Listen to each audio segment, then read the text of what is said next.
Alia datang diam-diam ke Hotel Grand Celesta dengan nama samaran. Ia langsung melihat pelayanan hotel yang buruk dan staf yang tampak tertekan. Alia bertemu Ibu Siti yang membantunya saat kopernya rusak. Dari percakapan singkat, Alia mulai curiga. Ada yang tidak beres.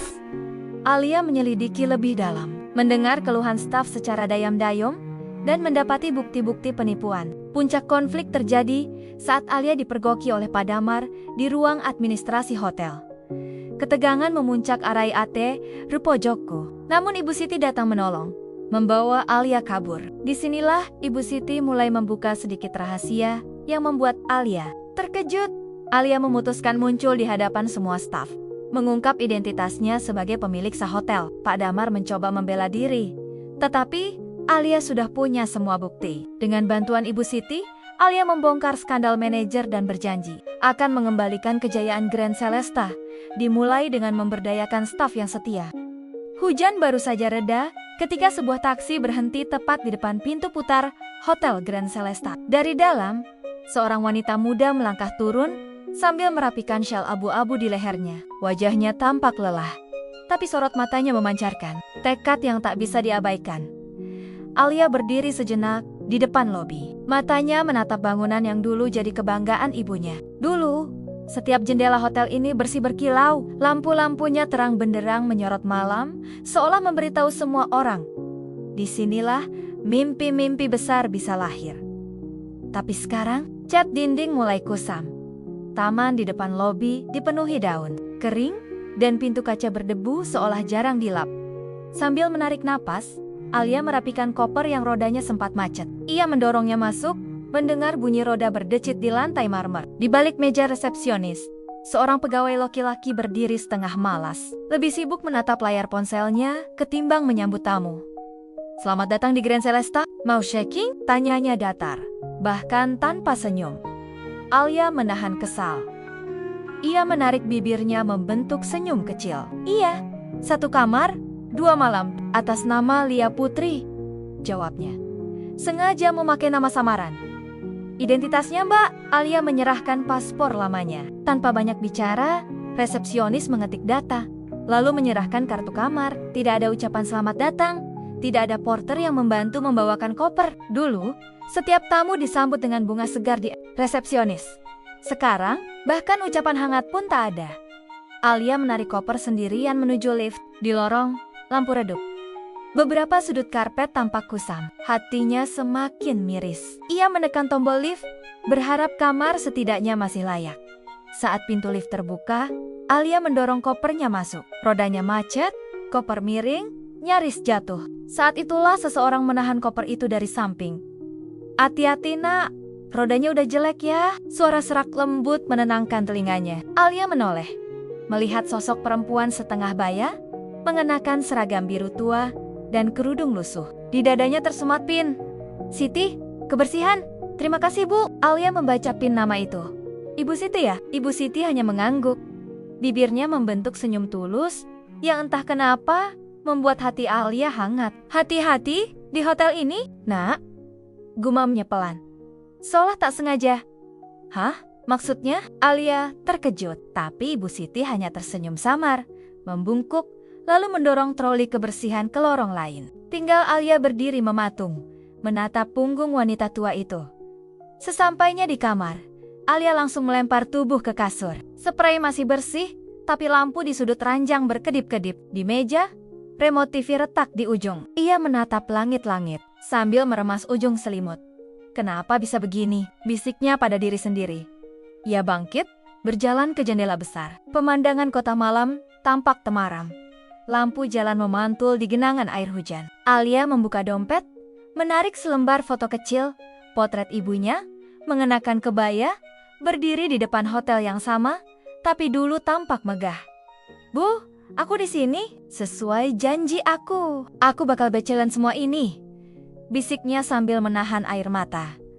Beberapa jam kemudian, Alia memutuskan turun lagi. Ia ingin melihat suasana kafe hotel yang dulu selalu ramai. Tapi begitu tiba di kafe yang terletak di samping lobi, suasana sepi. Hanya ada 2 tamu, duduk di pojok sambil menunduk ke ponsel masing-masing. Musik pelan terdengar, tapi nada piano yang dulu menenangkan Sekarang terdengar sumbang karena speaker berdesis di sudut. Pelayan tampak mondar-mondir dengan wajah masam. Alia memesan segelas teh hangat, lalu duduk di kursi paling pinggir.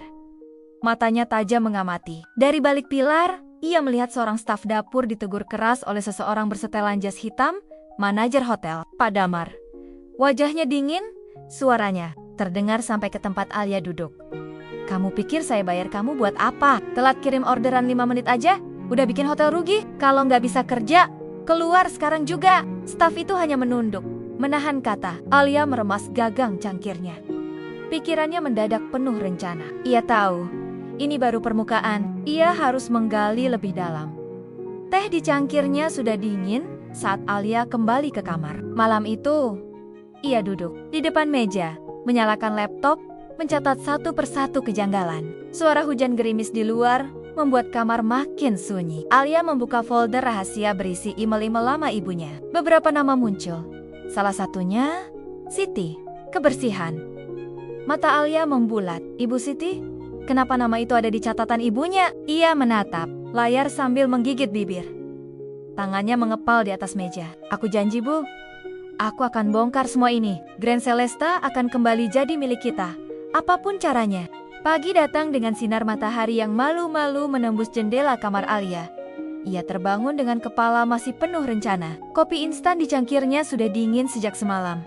Tapi matanya tetap menatap layar laptop yang menampilkan daftar. Nama staf lama Siti. Nama itu lagi-lagi terngiang. Kenapa ibunya dulu menuliskan nama seorang staf kebersihan di catatan pribadi? Pagi ini, Alia memutuskan untuk mencari jawabannya.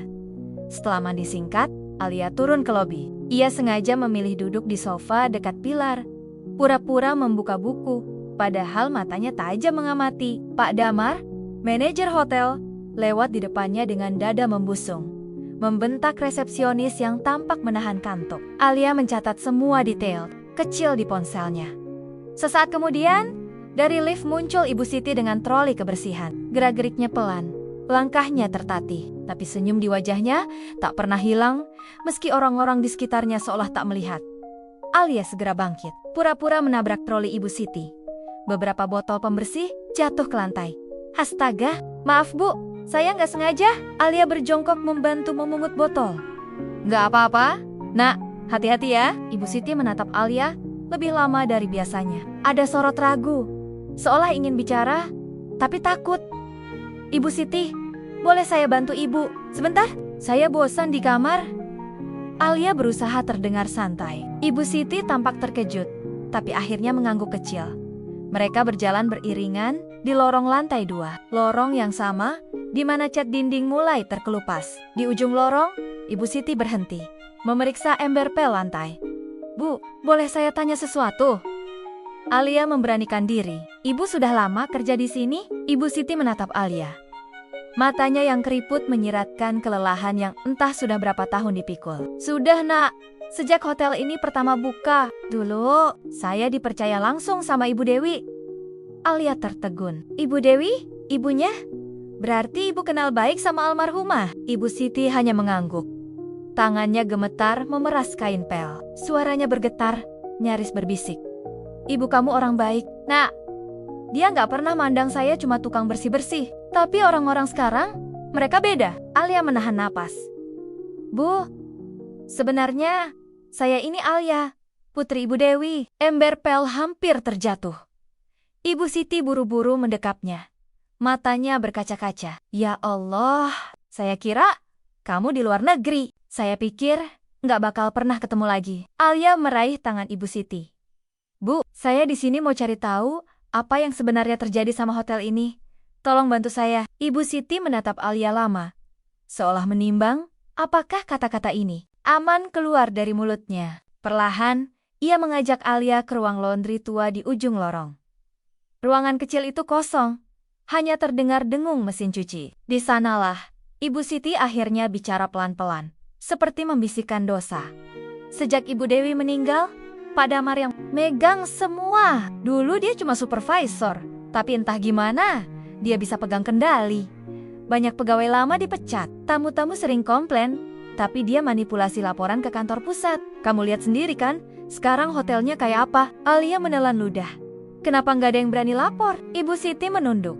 Karena orang dalam juga udah dibeli. Saya cuma tukang kebersihan, Nak. Tapi saya simpan bukti. Saya takut. Tapi saya janji ke Ibu Dewi dulu. Kalau ada apa-apa, saya harus jaga Grand Celesta. Alia menatap Ibu Siti dengan mata panas. Ibu punya buktinya? Ibu Siti mengangguk. Ia membuka saku kecil di rompi kerjanya. Menarik sebuah kunci loker. Bukti semua ada di loker saya. Di ruang staf lantai basement. Tapi hati-hati, Nak.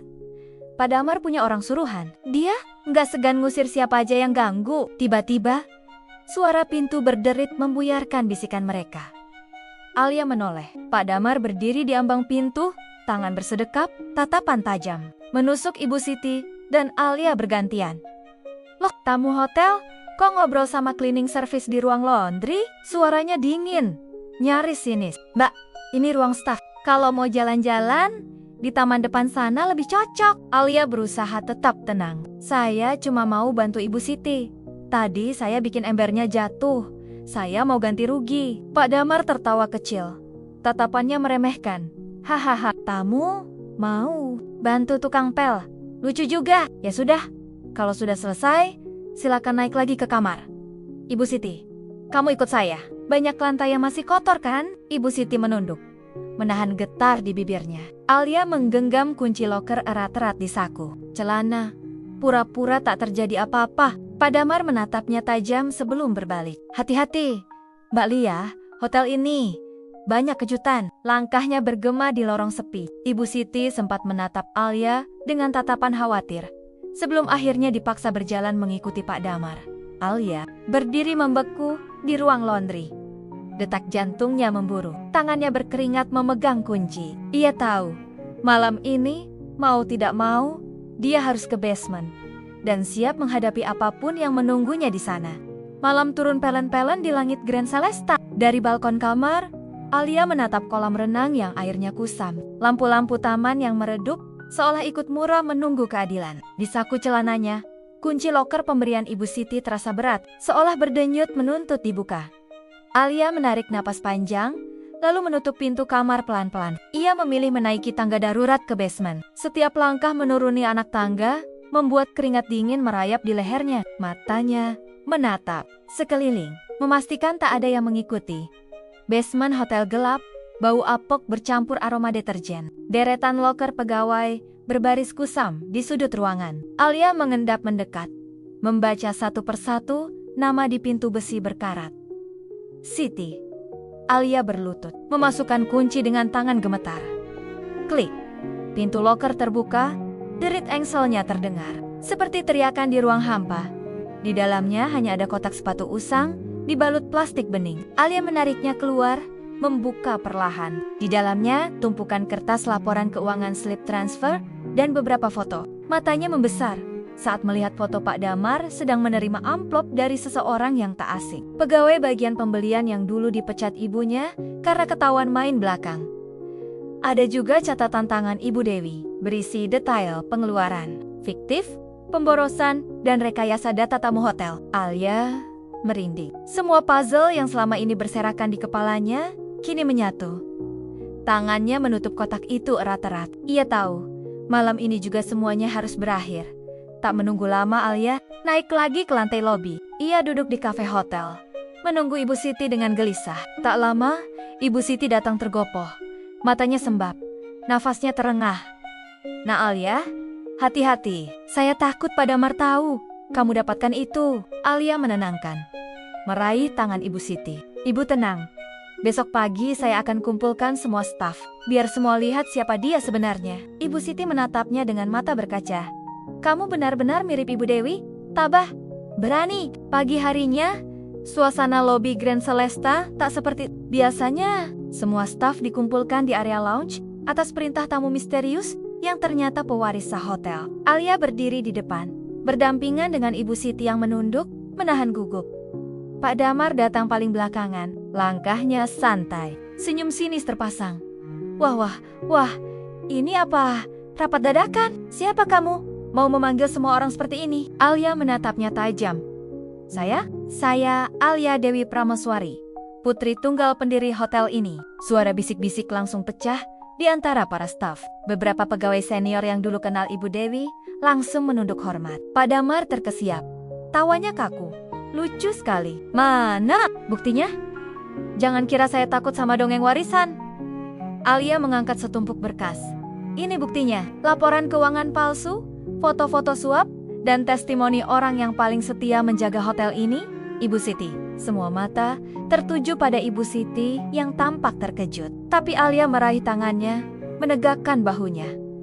Ibu Siti satu-satunya orang yang berani menyimpan ini semua. Meski dia cuma staf kebersihan, Ibu Siti lebih punya harga diri daripada seorang manajer yang hidupnya cuma makan uang kotor. Pak Damar mendekat. Wajahnya merah padam. Kamu pikir bisa singkirkan saya? Cuma pakai kertas rongsok. Suasana menegang. Beberapa staf mundur, takut. Tapi Alia tak bergeming. Ia mengulurkan map bukti ke resepsionis senior. Silakan fotokopi, sebar ke kantor pusat. Saya juga sudah menghubungi pengacara. Pak Damar akan bertanggung jawab di depan hukum.